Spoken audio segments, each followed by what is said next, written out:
તારવાનું જેમનામાં પ્રકૃષ્ટ પુણ્ય છે એવા પ્રભુએ તીર્થંકર નામકર્મનો ઉદય થતા ધર્મ શાસનની સ્થાપના કરી અને જે આખો એ મોક્ષનો માર્ગ બતાવ્યો એ પ્રભુએ બતાવેલો મોક્ષનો માર્ગ સૌથી પહેલા નંબરે ગણધર ભગવંતોને પ્રાપ્ત થયો અને એ ગણધર ભગવંતોએ એ માર્ગને આગળ ધપાવતા એમની શિષ્ય પરંપરામાં એ પ્રભુનો માર્ગ વહેતો આપણા સુધી પહોંચ્યો અને આ પ્રભુના માર્ગને સરળતાથી સમજી શકાય એ માટે અનેક મહાપુરુષોએ પ્રભુના એ વચનોને ખૂબ સરળ બનાવી અને આપણા સુધી પહોંચાડવાનો પ્રયત્ન કર્યો છે. એમાંના એક આચાર્ય ભગવાન રત્નશેખર સુરેશ્વરજી મહારાજા જે ભગવાન મહાવીરની પાઠ પરંપરામાં થયેલા વિશિષ્ટ કોટીના મહાપુરુષ એમણે આપણા જેવા ભવ્ય જીવોની ઉપર ઉપકાર કરવા માટે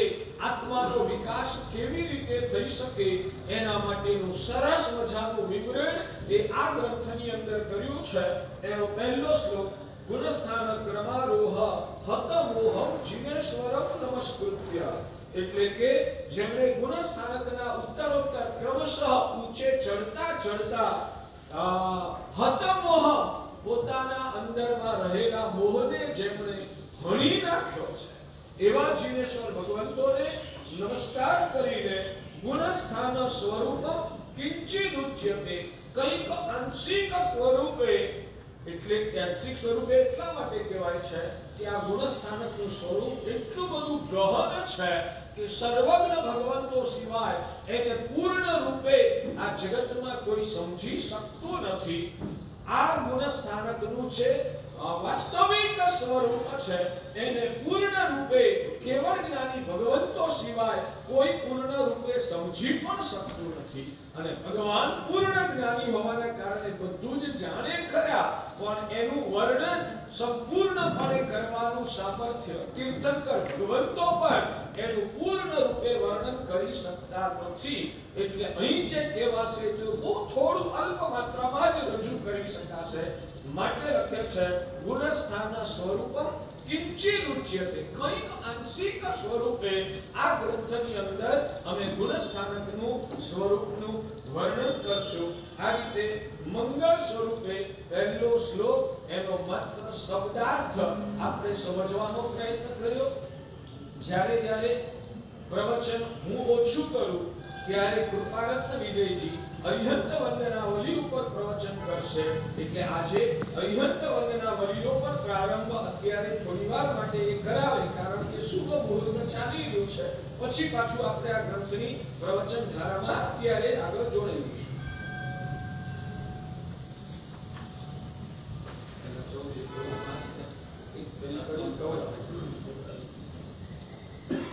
પુણ્યશાળી બિલકુલ ગુજરાતી ગ્રંથ જેને કહી શકાય અરિહંત વંદનાવલી. આ અરિહંત વંદનાવલીની અંદરમાં પરમાત્માના 5 કલ્યાણકોનું સ્વરૂપ બતાવવામાં આવેલું છે. હવે આ લગભગ તો બધાને મોડે હશે એવું માનું નહીં, કઈ વાતો નહીં, પેલા મોડે થઈ જશે એવું માની શકો છો. જેટલા રૂપિયા કમાય એટલી ગાથા કહેવાય. પહેલી ગાથા લગભગ ભાઈઓ બહેનોને લગભગ જે રોજ દેરાસર આવવાવાળા રોજ ભક્તિ કરવાવાળા બધાને આવડતું છે. પહેલી ગાથા બધા આપણે સમૂહની અંદરમાં ગાન કરશું. જે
અરિહંત બંધનાવલી આમ જોવા જઈએ ને તો જે પામવાનું છે, જે આપણું લક્ષ્ય છે, એ બધું ઘણું ખરું આ નિંદરમાં સંક્ષિપ્ત નિંદરમાં ઘણું બધું બતાવી દેવામાં આવે છે.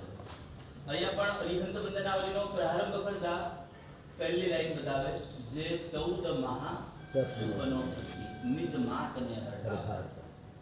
અહીંયા એક માતાને હરખાવાની વાત કરી અને આગળની કડી અંદરમાં એમ લખ્યું છે પહેલા ચરણની અંદરમાં જે 14 મહા સ્વપ્ન હાથી વગેરે જે માતાને 14 સ્વપ્ન આવે છે. પરમાત્મા જ્યારે માતાના ગર્ભની અંદરમાં પધારે ત્યારે તરત જ એક છે ને આમ આ બધી સિસ્ટમ ગોઠવવી નથી પડી. આજે તમારે બધા ત્યાં છે ને સોફ્ટવેરમાં બધું ગોઠવવું પડે કોમ્પ્યુટર અંદરમાં. આ બાબતની અંદરમાં કોઈ જગ્યા ઉપર કોઈ ગોઠવણ ક્યાંય કરતા ક્યાંય કરવી નથી પડતી. અહીંયા સાહજિક સિમ્પલી એક જ વસ્તુ કે જેવા પરમાત્મા દેવલોકમાંથી કે જ્યાંથી આવવાના હોય, પરમાત્મા પધારવાના હોય ત્યાંથી માતાના ગર્ભમાં જેવા ટચ થાય, ટચ થતાની સાથે એ માતાને 14 મહા સ્વપ્નો આવે. અત્યારે આપણા ત્યાં સ્વપ્ન કેવા આવે? આવે છે પહેલા સ્વપ્ન કેવા આવે? રાત્રે મોબાઈલના સ્વપ્ન આવતા હશે, કોકે રિંગ પ્રમાણે કોકનો મેસેજ આવ્યો, આ છે તે છે.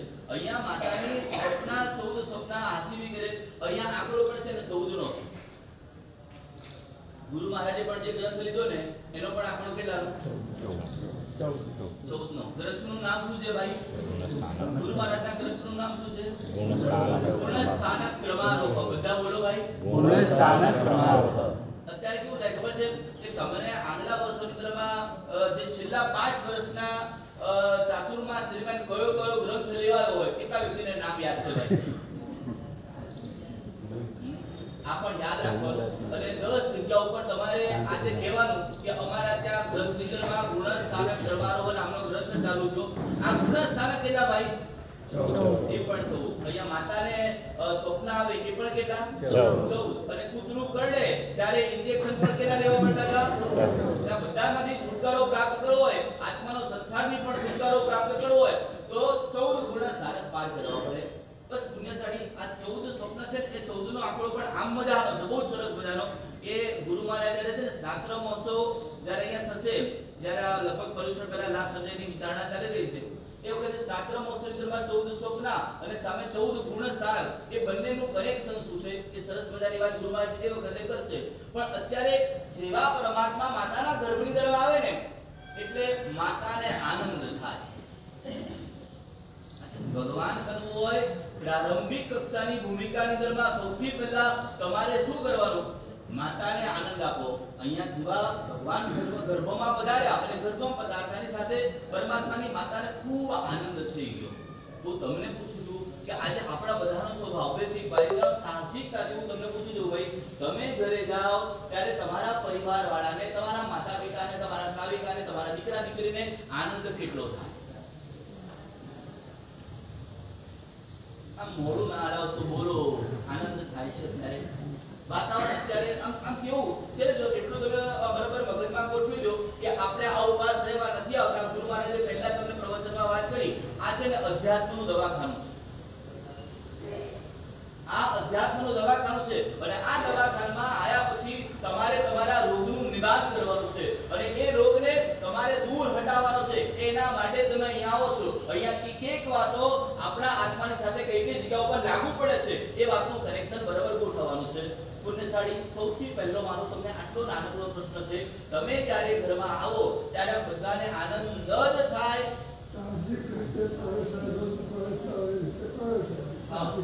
એટલે કોઈ આપણી રાહ જોઈને બેઠું હોય, હમણાં આવી જાય તો સારું, હમણાં આવી જાય તો સારું, આવું કેટલી વાર થતું હશે ભાઈ? બહુ ઓછી વાર. હા, ગુરુ મહારાજ એમ પૂછે છે કે આવે તો આનંદ થાય કે જાય તો આનંદ થાય ભાઈ?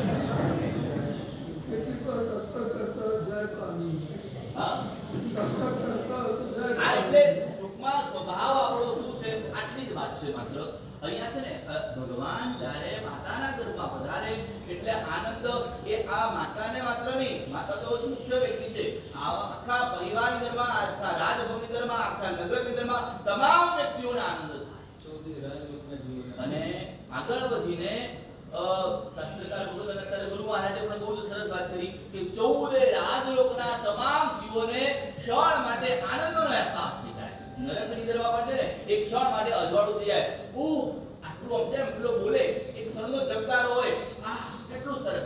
આવું અંદરમાં એક વખત થઈ જાય. ભગવાન જેવા માતાના ઘરમાં આવે એટલે પેલા નરકના જીવને પણ સાદા પહોંચી જાય. આ ભગવાનનું જીવન હતું.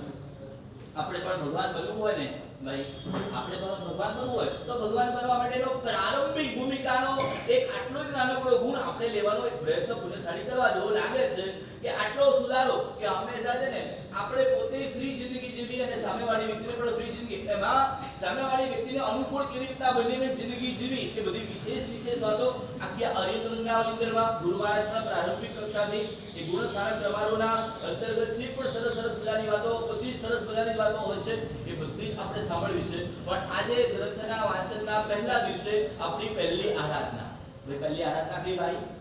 અનુકૂળ થવું, અનુકૂળ બનીને અને આપણે ઘરે જઈએ ને એટલે આનંદ થાય ના, બહુ મજા આવી ગયા, આયા જો આવી ગયા, બહુ સારું થઈ ગયું, તમે સમયસર આવી ગયા. આવું તમને બોલવા વાળા તમારા પરિવારમાંથી મળે ને આપણને એક કહે છે ને એ ધર્મ તમે કરો છો એની ફળશ્રુતિ શું? ધર્મ કરો છો એની ફળશ્રુતિ તમે સામાયિક કર્યું, તમે પ્રતિક્રમણ કર્યું, તમે બહુ કર્યું, તમે ઉદ્દાન કરવાના, એમ તો બોલો ભાઈ, કરવાના. હા, ઉદ્ધાર કરવાના. આ બધું જ કરીએ, આ બધું કરવાના. અંતે પુણ્યશાળી એની ફળશ્રુતિ શું? તમારા જીવનની અંદરમાં તમારી ફળશ્રુતિ, તમારું આખું જીવન, તમારો વ્યવહાર બધો બદલાઈ ગયો. તમે જાઓ એટલે સામેવાળી વ્યક્તિને સાતા મળે ને અત્યાર સુધી શું હતું એ આપણે કઈ લાવવું છે ને નકારાત્મક વસ્તુને છે ને બહુ વિચારવી નહીં. હવે મારે સકારાત્મક મારા જીવનમાં શું લાવવું છે, આટલો જ નાનકડો એક પ્રયત્ન કરવાનો. એ પ્રયત્ન આપણી આરાધના, આપણી સાધના, આ બધું કરો છો, એમાંથી કશું છોડવાનું નહીં. પણ આટલું એક નાનકડું, મારે બધાને સાતા અવાજ છે ને મને પણ ગુરુ મહારાજ મોટો જોઈએ, મારે બધાને સાતા આપવાની છે. આજથી આજે કે દીધી ભાઈ સાતમ, અષાઢ વદ સાતમ. આ કારતક સુદ પૂર્ણિમા સુધીની આપણી આરાધના અત્યારે પહેલી પ્રારંભિક કક્ષાની મારે બધાને સાતા આપવી છે. આપણો અરિહંત વંદનાવલીનો પ્રારંભ પણ મેં કરી દીધો. ગુરુ મહારાજને આપણે સાંભળવા છે પુણ્યશાળી. બસ આ બીજાને સાતા આપી અને આપણે પોતે સાતા પ્રાપ્ત થઈ એટલી જ મૂળ છે. ધન્યવાદ.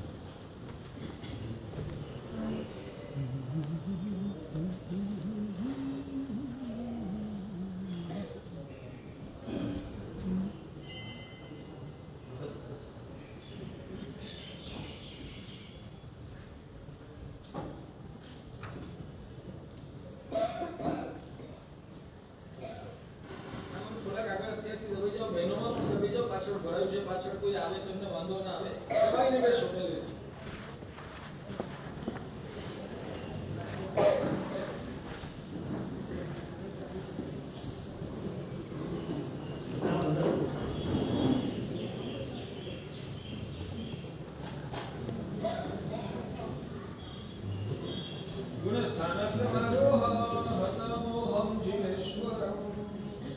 નમસ્કૃત્ય ગુણસ્થાન સ્વરૂપમ કિંચિદુચ્યતે. ભાગ્યશાળીઓ અને દુઃખકારી પરમ કરુણા સાગર તારક દેવાધિદેવ તીર્થંકર ભગવંતોએ પરમાત્માનું અહીં વિશેષણ મૂકવામાં આવ્યું. ગુણસ્થાન કર્મારોહ હત મોહમ જીનેશ્વર.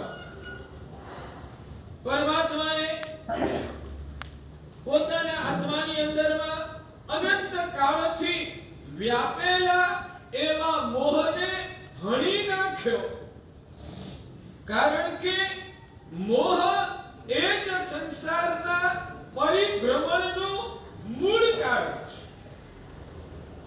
અજ્ઞાન એ સંસારની રખડપટ્ટીનું મૂળ કારણ નથી. પાપ ક્રિયાઓનું સેવન એ પણ સંસારની રખડપટ્ટીનું મૂળ કારણ નથી. વિજ્ઞાની ભગવંતો ફરમાવે છે, આત્માની અંદરમાં વ્યાપેલા મોહના ઝેર, મોહના પરિણામો એ જ જીવના સંસારની રખડપટ્ટીનું મૂળ કારણ છે. યાદ રહેશે? આટલું યાદ રહેશે ભાગ્યશાળી?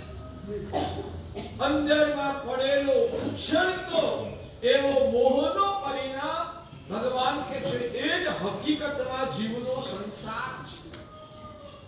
અને એ મોહને હળવામાં આવે તો જ સંસારનું પરિભ્રમણ એટલે કે જન્મ મરણની પરંપરાઓ, શરીરના પણ બંધનો અને તમામ પ્રકારની આધિ સ્વરૂપ જે કોઈ પણ દુઃખો છે એના મૂળ અંદરના મોહ સ્વરૂપ પરિણામોમાં છુપાયેલા છે.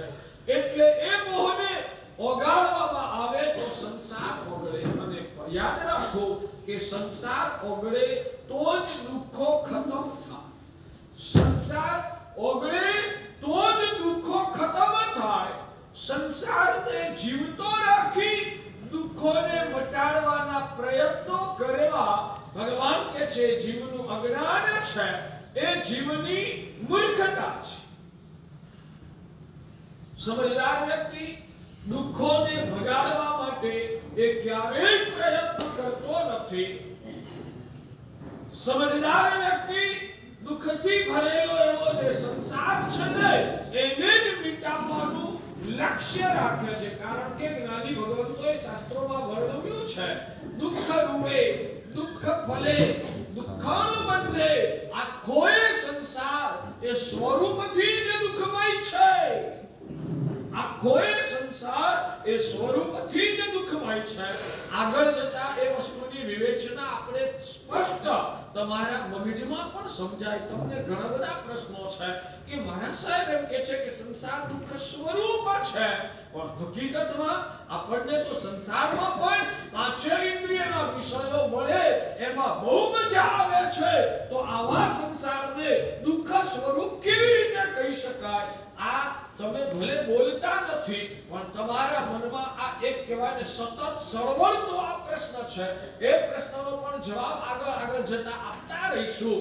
પણ અત્યારે એક જ શબ્દથી મારા ભગવાન કહે છે કે સંસાર દુઃખ સ્વરૂપ છે અને માટે એક પ્રકારના દુઃખને મિટાવો ને તો બીજા પ્રકારનું દુઃખ ઉજાગર થઈ જાય. બીજા પ્રકારના દુઃખને મટાડવા દો ત્યાં ત્રીજા પ્રકારનું દુઃખ શરૂ થઈ જાય. કોકને શરીરના આરોગ્યનો અભાવ એટલે કે રોગોનું દુઃખ હોય. ક્યાંક રોગોને શાંત કર્યા ત્યાં પરિવારમાંથી કહેવાય સંઘર્ષનું દુઃખ ઊભું થઈ જાય. પરિવારના સંઘર્ષને સમાવવા માટે માંડ કોશિશ કરી ત્યાં આર્થિક ઉપાધિઓ આવી જાય. કંઈક ને કંઈક પ્રોબ્લેમો ચાલ્યા જ કરે. સાચું કહેજો કે તમારો સંસાર એમાં અહીંયા બેઠેલી એક પણ વ્યક્તિ એવી મળે ખરી કે જેને જીવનમાં કોઈ પણ પ્રકારનો પ્રોબ્લેમ જ ન હોય એવી વ્યક્તિ તમારામાંથી મળે કે ના મળે? ન જ મળે. પણ તમે પ્રોબ્લેમોને મિટાવવાની મહેનત ક્યારે કરી જ નથી. હું તમને પૂછું છું એ પ્રોબ્લેમોને મિટાવવાની તમે શું ક્યારે મહેનત કરી જ નથી એમ પૂછું છું. કરતા જ રહીએ છીએ. ખૂબ કરી, ખૂબ મહેનત કરી અને કોઈ પ્રોબ્લેમો હજુ ઊભા છે. એટલે જ ભગવાન કહે છે કે આ સંસાર એ દુઃખ સ્વરૂપ છે અને દુઃખોને ભગાડવાની ગમે તેટલી મહેનત કરો ને તો ભગવાન કહે છે નવા દુઃખો તો પેદા થયા જ કરવાના અને માટે સંસાર દુઃખ મુક્ત ક્યારે હોઈ શકતો જ નથી. એટલે જો દુઃખ મુક્ત થવું હોય ને તો સંસારથી જ મુક્ત થવાનો અભિલાષ રાખી અને સંસારથી મુક્ત થવાનો પ્રયત્ન કરવો જોઈએ. સમજાય છે બાકી સાહેબ? સંસાર ખતમ થઈ ગયો તો દુઃખો આપોઆપ ખતમ થઈ જવાના. ભગવાન અરિહંત પ્રભુનું શાસન પ્રાપ્ત થયા પછી સદગુરુનો યોગ મળવા દ્વારા સમજણમાં ભરેલા કચરા દૂર થયા પછી સમજદાર વ્યક્તિની સમજણ અને અભિલાષ માત્ર એક જ હોય કે હવે પછી દુઃખોને ભગાડવાની મહેનત કરવાના બદલે મારે સંસારને મિટાવવાની મહેનત કરવી છે. યાદ રાખજો જ્ઞાનીઓ જીન કહે છે કે જીન શાસનમાં પરિણતિનું જ પ્રધાન મહત્વ છે. તમારી પરિણતિ, તમે ક્રિયાઓ શું કરો છો ને એ બહુ જાજુ મહત્વનું નથી પણ તમારી સમજણમાં તમારી પરિણતિની ભૂમિકા કઈ છે ને આત્માના વિકાસમાં કે આત્માના અધઃપતનમાં તમારી પરિણતિ એ સૌથી મહત્વનું પરિબળ છે. તો જ્ઞાનીઓએ લખ્યું, યાદ રાખજો, સમ્યક દર્શન અને મિથ્યા દર્શન. કારણ કે આખો મોક્ષનો માર્ગ છે ને એ સમ્યક દર્શન ઉપર પેદા થયો છે. આખો મોક્ષનો માર્ગ એ સમ્યક દર્શન ઉપર પેદા થયેલો છે અને તમને સમ્યક દર્શન પ્રગટ્યું છે કે નથી પ્રગટ્યું ને એના માટેની 4 મહિના દરમિયાન વિવિધ વ્યાખ્યાઓ, અલગ અલગ વ્યાખ્યાઓ સાંભળવા મળશે. એમાંની એક વ્યાખ્યા આજે તમને બતાવું. મારા ભગવાન એવું કહે છે કે જેને દુઃખ ખરાબ લાગે, જેને દુઃખ ખરાબ લાગે ભગવાન કહે છે એ આત્મા મિથ્યા દ્રષ્ટિ છે. જેને દુઃખ ખરાબ લાગે એ આત્મા મિથ્યા દ્રષ્ટિ છે અને જેને દુઃખથી ભરેલો એવો સંસાર ખરાબ લાગે એ આત્મા સમ્યક દ્રષ્ટિ છે. જે દુઃખને ખરાબ માની દુઃખને ભગાડવાની મહેનત કરે એ મિથ્યા દ્રષ્ટિ કહેવાય અને દુઃખથી ભરેલો એવો આ સંસાર જ મિટાવી દેવાનો જે પોતાના મનમાં અભિલાષ રાખે એને સમ્યક દ્રષ્ટિ. આ જ્ઞાનીઓના વચનો છે. એની સાથે એક એક વિધાનો સાંભળતા ખુદના આત્માની ભૂમિકાના આપણે દર્શન કરતા જવાનું છે કે મારી ભૂમિકા કઈ છે. મારો નંબર સમ્યક દ્રષ્ટિમાં આવે કે મારો નંબર મિથ્યા દ્રષ્ટિમાં આવે? બોલો. આ વ્યાખ્યા એ થર્મામીટર છે. થર્મામીટર દ્વારા આપણા શરીરનું ટેમ્પરેચર માપીએ એટલે આપણને ખબર પડી જાય કે મારા શરીરમાં તાવ કેટલો છે. એવી રીતે આ ભગવાને બતાવેલું માપદંડ એની સાથે આત્મતુલના કરીએ એટલે આપણા આત્માની ભૂમિકા કઈ છે ને કમસે કમ આપણને એની ખબર પડી જાય. દુઃખ ખરાબ માને મિથ્યા દ્રષ્ટિ અને દુઃખથી ભરેલો આ સંસારને જે ખરાબ માને એ સમ્યક દ્રષ્ટિ. સાચું કહેજો, તમને દુઃખ ખરાબ લાગે છે કે સંસાર ખરાબ લાગે છે?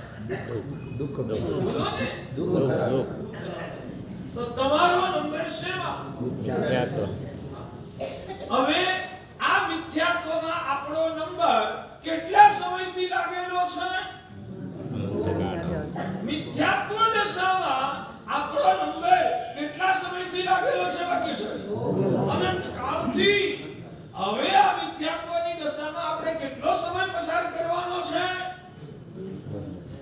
હવે આ મિથ્યાત્વ દશામાં આપણો સમય આપણે કેટલો પસાર કરવાનો છે? ઓ સાહેબ, હવે 5-15 દાડા મહિનો બહુ થઈ ગયો. આજથી આ સાંભળ્યું ને, અંદરની ભાવધારાને બદલવાની હવે અમે આજથી નહીં, આ પરથી કોશિશ ચાલુ કરી દઈશું. પ્રભુને પ્રાર્થના કરશું, આપના આશીર્વાદ મેળવશું. અમારા મનને સમજાવી દે, અમારી ભાવધારાને બદલવાનો પ્રયત્ન કરશું. સાહેબ, 5-15 દાડા મહિનો તો બહુ થઈ ગયા. મહિનામાં પ્રયત્ન કરી દે, અમારી ભાવધારાને અમે સુલટાવી દઈ દે, સમ્યક દર્શનની ભૂમિકામાં આવી જવા માટેનો પૂરો પ્રયત્ન કરશું. આવું તો બોલો યાર. સમજાય છે શું? અને ડોક્ટર પાસે જવાનું શેના માટે? દવા લેવા માટે કે સાજા થવા માટે? ડોક્ટર પાસે જે જઈએ એ દવા લેવા માટે જવાનું કે સાજા થવા માટે જવાનું? ગુરુ પાસે જે પ્રવચનમાં આવવાનું એ સાંભળવા માટે આવવાનું કે જાતનું પરિવર્તન કરવા માટે આવવાનું? ખરેખર ખૂબ પુણ્યશાળી તમે બધા આવો છો ને, જિજ્ઞાસુ છો. આ પ્રવચનોમાં ક્યાંય વાર્તા જોક્સ ના આવે અને તોય તમને સાંભળવાનું ગમે. આ તમારી ખરેખર કહું છું કે પાત્રતા છે. પણ આ પાત્રતાએ આપણે આટલે અટકી નથી જવાનું. કંઈક સંકલ્પ કરીને આપણે આપણામાં બદલાવ લાવવાનો છે. એટલે આજ પછી પ્રવચનમાં પણ આવો ને, મનમાં ગુંજારો ચાલ્યા કરવો જોઈએ. મારે પરિવર્તન કરવું છે, મારી અંદરની ભાવધારાઓને મારે બદલવી છે, મારે મારી સમજણને નિર્મળ બનાવવી છે, મારે હવે આત્મલક્ષી બનવું છે. આજ સુધી શરીરલક્ષી જીવન જીવ્યો છું, આજ સુધી શરીરલક્ષી જીવન જીવ્યો છું, આજ સુધી ઉદ્ગલલક્ષી જીવન જીવ્યો છું. હવે પછી મારે આત્મલક્ષી જીવન જીવવું છે. હા, આમ કઈ સંસાર એક ઝટકે છોડીને દીક્ષા લઈ લેવાય એ તો મારું સામર્થ્ય આજે નથી, એવા મારા સંજોગો પણ નથી. અને સામર્થ્ય સંજોગ બે ભેગા થઈ જાય ને તો હમણાં 4 દાડા પહેલા મહારાજ સાહેબે સાંજે પ્રતિક્રમણમાં કીધું હતું કે હવે 4 મહિના સુધી દીક્ષા નહીં અપાય. મેં તેવો ભાવ થાય ને તો એ કાર્તકી પૂનમ સુધી હમણાં તો મને દીક્ષા મળવાની નથી. કમસે કમ મારી વિચારધારાને, મારી વૃત્તિઓને અને મારી સમજને મારે બદલવી છે. જૈન કુળમાં જન્મ્યા પછી જો આત્મલક્ષી દ્રષ્ટિ ઉજાગર ના થાય તો જ્ઞાની ભગવંતો લખે છે કે જૈન કુળમાં મળેલો જન્મ નિષ્ફળ પૂરવા. ફરી બોલ, જૈન કુળમાં જન્મ મળ્યા પછી એનું ફળ જ આ છે કે એની દ્રષ્ટિમાં પરિવર્તન આવે, એની વૃત્તિઓ આત્મલક્ષી બની જાય. આ બધી ભોગ સુખની ભૌતિક દુનિયા છે, બધી એને વિનાશી લાગે. આ બધી બહારની ભૌતિક દુનિયા એને કર્મની લીલાઓ લાગે. અને આ સંબંધ જે છે દુનિયાના પદાર્થો સાથેના એ બધા જ ક્ષણિક છે. આવી જેને અંદરથી શ્રદ્ધા ઉજાગર થયેલી હોય અને માટે જૈન કુળમાં જન્મ પામ્યા પછી જે વ્યક્તિ આત્મા માટે જીવે છે, આત્મ ભાવમાં જીવે છે અને જગતના જીવ માત્રમાં પણ આત્મ તત્વને કેન્દ્રમાં રાખીને જે પોતાના જીવનનો વ્યવહાર ચલાવે છે, ભગવાન કહે છે કે એ આત્મા સમ્યક દ્રષ્ટિ બન્યો કહેવાય. આ ચાતુર્માસમાં વધારે ઊંચા આપણે ઉચકાઈએ કે ન ઉચકાઈએ, કમસે કમ સમ્યક દર્શનને તો આપણે પ્રગટ કરવું જ છે. અને યાદ રાખજો, શાસ્ત્રકાર ભગવંતો એવું કહે છે કે કર્મોના 8 પ્રકાર છે. કર્મોના 8 પ્રકાર સાંભળેલું છે? કર્મોના 8 પ્રકાર છે. કયા કયા? બોલું સાહેબ, તમે બોલો, અમે સાંભળી લેશું. અમારે સાંભળવા સાથે કઈ લેવા દેવા જ નથી. 8 હોય કે 18 હોય, અમને શું ફરક પડે? પણ જ્યારે આ બધું જ્ઞાન પ્રગટે ને ત્યારે કચરો સાફ કરો. ભગવાનના જે 8 કર્મો છે એક છે બોલું ને કમ સે કમ શબ્દો કાને અથડાશે તો શબ્દોથી તો થોડા પરિચિત થવાશે ને. જ્ઞાનાવરણીય કર્મ, દર્શનાવરણીય કર્મ, વેદનીય કર્મ, મોહનીય કર્મ. બપે તો તળવા બોલ કે કડા બોલી કૂટવાનું છે. જ્ઞાનાવરણીય કર્મ, દર્શનાવરણીય કર્મ, વેદનીય કર્મ, મોહનીય કર્મ, આયુષ્ય કર્મ, નામ કર્મ, ગોત્ર કર્મ અને અંતરાય કર્મ. આમ 8 કર્મો છે. જીવનો સંસાર આ 8 માંથી કયા કર્મ દ્વારા જીવનો સંસાર ચાલ્યા કરે, લાંબો ચાલે? ભગવાન કે છે જ્ઞાનાવરણીય કર્મ દ્વારા જીવનો સંસાર લાંબો ચાલતો નથી. ફરી બોલું, જ્ઞાનાવરણીય કર્મ દ્વારા જીવનો સંસાર લાંબો નથી ચાલતો. દર્શનાવરણીય કર્મ દ્વારા પણ જીવનો સંસાર લાંબો ના ચાલે. વેદનીય કર્મ એનાથી પણ જીવનો સંસાર ચાલતો. આયુષ્ય કર્મ એનાથી પણ જીવનો સંસાર આગળ નથી ચાલતો. નામ કર્મ, ગોત્ર કર્મ કે અંતરાય કર્મ એનાથી પણ જીવનો સંસાર ના ચાલે. જીવના સંસારને ચલાવવાનું કામ માત્ર ને માત્ર મોહનીય કર્મ છે. તમે ગુરુ પાસે આશીર્વાદ લેવા આવો, સાહેબ જ્ઞાનાવરણીય કર્મ તૂટી જાય. બાળક જ્યારે સ્કૂલે જતું હોય, પરીક્ષા આપવા જતું હોય, સાહેબ આશીર્વાદ આપો. કેમ? પરીક્ષામાં પેપર સારું લખાય. બાળકને સ્કૂલે ભણવા બેહાડીએ છે ને ભણવાનું સારું ચડે એટલે ગુરુદેવ વાસક્ષેપ કરો. એટલે તમારે જ્ઞાનાવરણીય કર્મને નબળું પાડવું છે એટલે ગુરુના આશીર્વાદ કરો છો. આંખે દેખાતું ન હોય, ઓપરેશન કરવા જવાનું હોય, સાહેબ આશીર્વાદ. મને આંખે દેખાતું, એ દર્શનાવરણીય કર્મનો પ્રભાવ છે. વેદનીય કર્મ, શરીરમાં કેન્સર થયું, સાહેબ આશીર્વાદ આપો કઈક સાતા. તો તમે બાકીના બધાય કર્મો જે છે ને એને તોડવા માટે ગુરુના આશીર્વાદ લેવા જાવ છો. મરવા પડ્યો સાહેબ આશીર્વાદ આપો, જીવી ગયા, એનું આયુષ્ય લાંબુ થાય, એના માટે તમે આશીર્વાદ લેવા. આ બાકીના નડતા કર્મો છે ને જે જ્ઞાની ભગવંતોની પરિભાષામાં સંસારના ડાળા પાકડા છે. આ ડાળા પાકડાને સાબુની રાખવા માટે તમે કદાચ આશીર્વાદ લેવા આવો છો, પણ આખા સંસારનું જે મૂળ છે ભગવાન કે છે મોહનીય કર્મ. અહીંયા પર જીનેશ્વર ભગવાન કયો શ્લોક બોલે? શ્લોક પણ ફરી બોલું ને એટલે શબ્દો તમને ઘૂંટાતા જાય. ગુણસ્થાન કર્મારોહ હત મોહમ જીનેશ્વર. ભગવાને મોહને હણ્યો. અહીંયા ગાડી બાકીના કર્મો ખપાવ્યા એવું ભગવાન માટે વિશેષણ નથી વાપર્યું, પણ જેમણે મોહને હણી નાખ્યો છે એવા જીનેશ્વર ભગવાનને નમસ્કાર કરું છું. મતલબ કે સાધના કરતા સાધક આત્માને પોતાના અંદરમાં રહેલા મોહને ઓળખવો, પોતાના અંદરમાં રહેલા મોહને ઓળખવો અને એ મોહને ઓગાળવો એ જ માત્ર સાધનાનો સાર છે. ભાગ્યશાળી આજે આપણે ધર્મ ઘણો કરીએ છીએ, પણ સાધનાનો સાર છે ને એ લગભગ આપણે ભૂલી ગયા છીએ. ભગવાન કહે છે જ્ઞાન ઓછું ચડે તો ચાલે. અમારા સાધુ જીવનમાં દીક્ષા ગ્રહણ કર્યા પછી સાધક આત્માના માટે જ્ઞાનીઓએ શાસ્ત્રમાં લખ્યું ભણવાનો પુરુષાર્થ ચોક્કસ કરવાનો, પણ કદાચ જ્ઞાન ઓછું ચડે ને તો ચાલે. એ જ્ઞાન ઓછું ચડે એટલા માત્રથી જીવનો મોક્ષ અટકી નથી જતો. કોઈને તપશ્ચર્યા નથી થતી, રોજ નવકાશી કરવી પડે.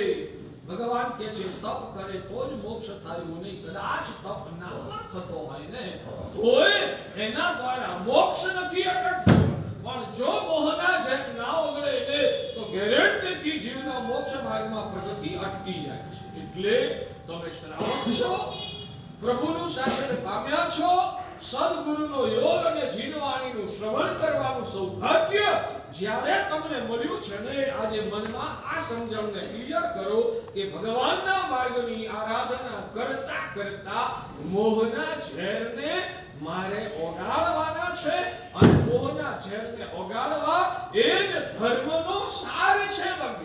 જો ધર્મ કરતા કરતા પણ તમારો ધર્મ એ તાત્વિક ધર્મ છે કે તમારો ધર્મ એ અતાત્વિક ધર્મ છે, એનું માપદંડ શું બને? તમારો ધર્મ એ તાત્વિક ધર્મ છે કે તમારો ધર્મ જે છે એ અતાત્વિક ધર્મ છે, ખબર કેવી રીતે પડે? ભગવાન કહે છે એ ધર્મની આરાધના કરતા કરતા જો અંદરમાંથી મોહના ઝેર ઓગળતા, એ ધર્મ કરતા કરતા મોહના ઝેર ઓગળતા હોય તો સમજવાનું કે તમારો જે ધર્મ છે તાત્વિક ધર્મ છે. અને ધર્મ કરવા છતાં પણ જો મોહના ઝેર નબળા પણ ના પડતા હોય તો ભગવાન કે જે સમજી લેવાનું કે તમારો ધર્મ છે ને એ અતાત્વિક. તો મોહને ઓગાળવા, પણ મોહને ઓગાળવાની સાધના તો પછી થાય. પહેલા તો મોહને ઓળખવો, ઓળખો તો ઓગાળવાની સાધના થાય. ઓળખો જ નહીં તો ઓગાળવાની સાધના કેવી રીતે થાય? એટલે પહેલા તો આપણે મોહને ઓળખવું. ભગવાન કહે છે મોહના બે પ્રકાર. આ બધું હવે અઘરું તો નહીં લાગે, હવે શરૂઆત તો કરી પડશે. અઠવાડિયું રમાડ્યા તમે, હવે થોડા તો કહેવાય ને ઉપર ચડવું પડશે. ભગવાન કહે છે મોહના બે પ્રકાર. એક વાત તમને કહું, આવા નવા નવા શાસ્ત્રીય પરિભાષાના શબ્દો જ્યારે કદાચ કાને પહેલીવાર સંભળાય ને ત્યારે કેટલાક શબ્દો હવામાં બમ્પર પણ ચાલ્યા જાય. આવું બને ક્યાં તે શબ્દો સમજાય નહીં ને એટલે આગળ પાછળનો પદાર્થ પણ સમજવામાં તકલીફ પડે, આવું પણ બને. અને ન સમજાય ને એટલે પછી કંટાળો પણ આવે, આવું એમ. પણ જે વ્યક્તિ કંટાળીને થાકી જાય અને છોડી દે ને એને ક્યારેય કશું મળતું છે. મને આજે નથી સમજાતું ને પણ રોજે રોજ સાહેબના મુખમાંથી નીકળતા આવા પ્રકારના શબ્દો એનો પરિચય કરશું, એના અર્થને સમજવાની કોશિશ કરશું અને શબ્દનો અર્થ સમજાય એટલે આગળ પાછળનો સંદર્ભ સમજીને પદાર્થને સમજવાની કોશિશ કરશું. અને જો પદાર્થ સમજાઈ ગયો તો જ્ઞાનીઓ લખે છે કે અંદરનો રસ એવો પ્રગટે કે જેને અંદરનો રસ પ્રગટે ને, અંદરનો આત્મ તત્વનો રસ પ્રગટે અને આત્માના ગુણો અંદરમાંથી ઉજાગર થાય અને એના રસાસ્વાદનો જેને અનુભવ થઈ જાય એને આ સંસાર ફિક્કો લાગે. ભૌતિક દુનિયાનો સંસાર, ગઈકાલે મેં તમને વાત કરી છે ને પેલા બાળકના રમકડા જેવી કે સંસારના સુખો પણ રમકડા જેવા છે. બાળકના રમકડા એ મજા ક્યાં સુધી આપે? જ્યાં સુધી જિંદગીના વાસ્તવિક મૂલ્યોનો રસાસ્વાદ પ્રગટ્યો નથી. જિંદગીના વાસ્તવિક મૂલ્યોનો રસાસ્વાદ જ્યાં સુધી પ્રગટ્યો નથી ને ત્યાં સુધી જ રમકડા મજા આપે. અને જે દિવસે વાસ્તવિક જિંદગીનો રસ પ્રગટે ને એટલે રમકડાની મજા ખતમ થઈ. સમજાય છે હું જે કહું છું?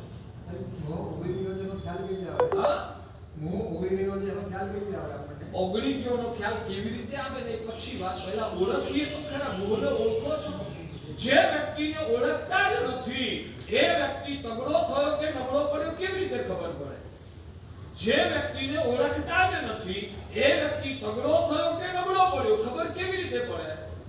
પહેલા એને ઓળખવો તો પડે ને. પહેલા ઓળખો. અત્યારે મારા પ્રયત્નો મોહને ઓગાળવા માટેના નહીં, આજની તારીખનો મારો પ્રયત્ન એ મોહને ઓળખાવવા માટેનો પ્રયત્ન. ઓળખાશે ને સામેનો માણસ તગડો થયો કે નબળો થયો કેવી રીતે ખબર પડે? તમે પહેલા એ વ્યક્તિને જોયો હોય અને ભટ્ટો કટ્ટો હોય અને આજે નબળો પડીએ ખબર ન પડે? શીખવાડવું પડે. જો આ એના શરીરનું કદ ઘટ્યું છે ને એટલે દુબળો પડ્યો કહેવાય, આવું તમને શીખવાડવું પડે તો આપોઆપ ખબર પડે. પણ પહેલા કેવો હતો અને એ વ્યક્તિને તમે ઓળખો છો, જાણો છો તો તમે કહી શકો. એટલે પહેલા ઓળખવાની આપણે વાત કરીએ, પછી ઓગળવાનું કેવી રીતે કે ઓગળ્યો કે નહીં કેવી રીતે ખબર પડે. બહુ સરળ છે. એ ઓળખવા માટે તમારે કોઈના સહારાની જરૂર નથી, તમને જાતે જ ખબર પડવા મળશે. પહેલા મોહના પ્રકારોને પહેલા એ વાત કરતો હતો કે માનો કે તમે તમારા નાનકડા બાળકની સાથે, બાળક છે ને, બાળકને રમાડવા માટે આપણે હાથે રમવું પડે બને.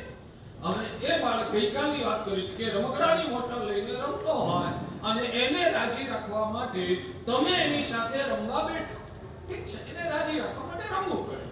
હવે 5 મિનિટ થઈ અને એ રમકડાની મોટાથી બાળકની સાથે તમે રમી રહ્યા છો અને એ વખતે ટેલિફોન આવ્યો કે તમારા 10 લાખનું પેમેન્ટ જોઈતું હોય, હમણાં અડધો કલાકમાં તમે દુકાન પર હાજર થઈ જાઓ, નહીતર બીજા ઘણા લેણદારો છે બીજાને ચૂકવી દો.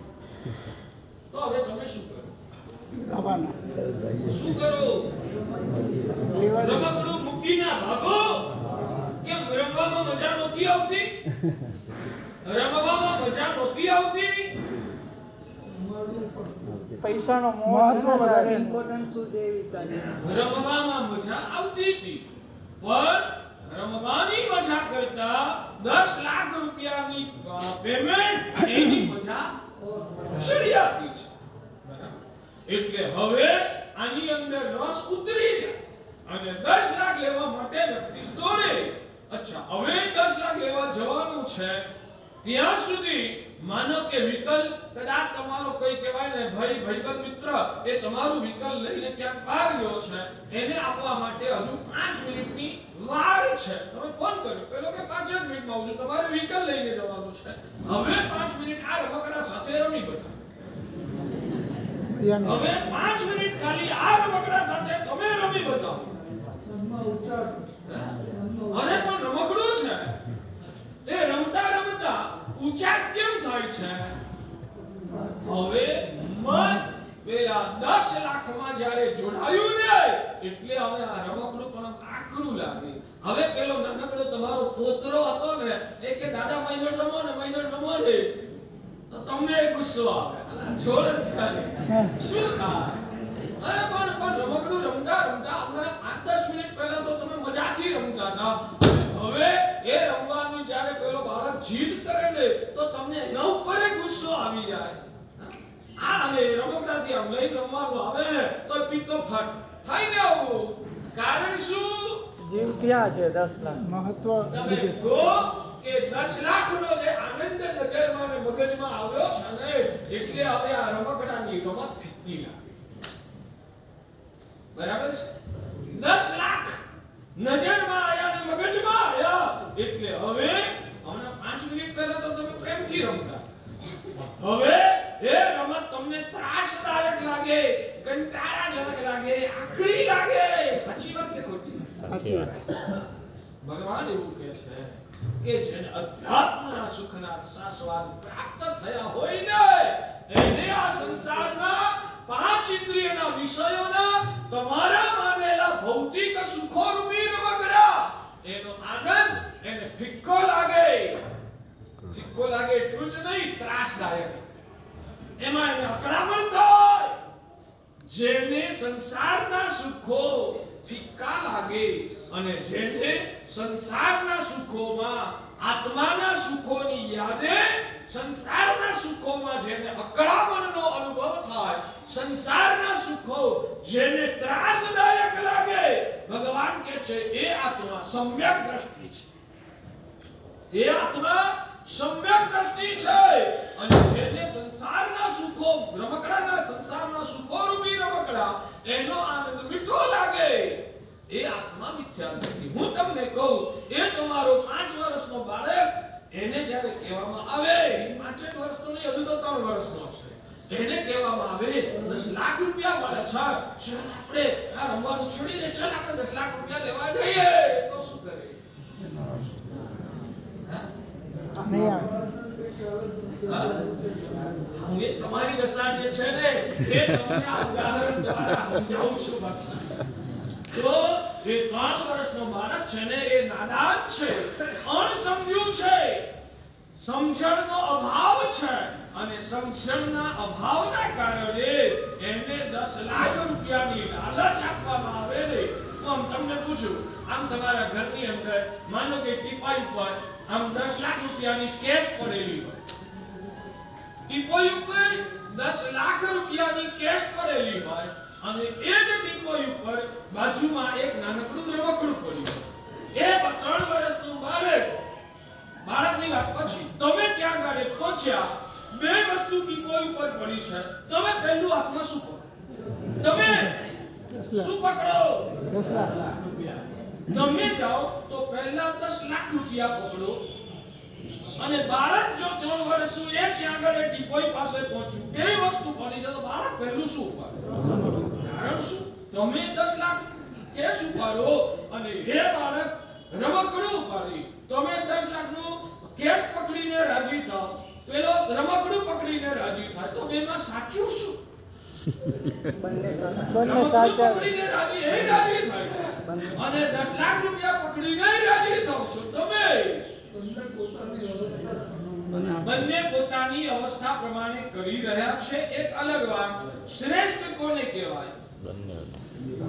શ્રેષ્ઠ કોને કહેવાય? 10 આ લાખ. બાળકને તમે આજ શીખવાડશો ને, બેટા તું પણ જે કરી રહ્યો છે બરાબર, આખી જિંદગી તું આજ કરજે, રમકડું આપે એટલે રાજી થશે. એ શીખવાડો શું બેટા? ભલે આજે 3 વર્ષનો છે પણ તમને મગજમાં ખબર છે આજે નહીં ને કાલે આપણે એને આ રમકડાની લાલચ ભૂલાવીને 10 લાખની કિંમત એને આપણે આવતીકાલે સમજાવવાની છે. આવું તમારા મગજમાં ક્લિયર હોય ને, અને તમને સંતોષ ક્યારે થાય? આ દીકરો મોટો થઈને હવે રમકડાનું આકર્ષણ છોડી અને 10 લાખની કેસને સમજે તો જ તમે રાજી, કે 18 વર્ષનો થયા પછી એ રમકડું જ પકડ્યા કરે તો તમે રાજી? રોવો લાગે કે તમને વેદના થાય? હું તમને કહું, અમારા બાળકો